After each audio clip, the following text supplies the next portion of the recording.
అందుకని దొండకాయ తింటే మందబుద్ధి కాదు, మంచి బుద్ధి వస్తుంది. అందుకని జ్ఞాపక శక్తి పెరుగుతుంది, పిల్లలకి లెర్నింగ్ ఎబిలిటీ పెరుగుతున్నదని మరి సైంటిస్టులు చేసిన పరిశోధన చూసారు, ఎంత చక్కగా ఉపయోగపడుతుందా. కాకపోతే దొండకాయ వండుకునే తీరులో మీకు హాని కలిగించే విధంగా కూడా మీరు వండుకోవచ్చు. 2 రకాలుగా దొండకాయ వండినప్పుడు మీకు ఎక్కువ హాని జరుగుతుంది.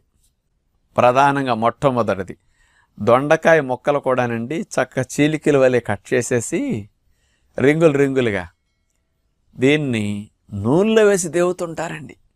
డైరెక్ట్గా వేసేస్తారు, ఏదో బజ్జీ బోండా పునుకేసినట్టు నూనెలో వేసి డీప్ ఫ్రై చేస్తారు.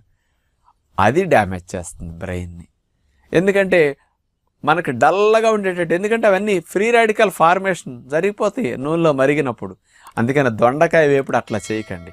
బయట నాన్ స్టిక్ పాత్రలో దొండకాయ అంటుకోకుండా, మేము ఆశ్రమంలో 500-600 మందికి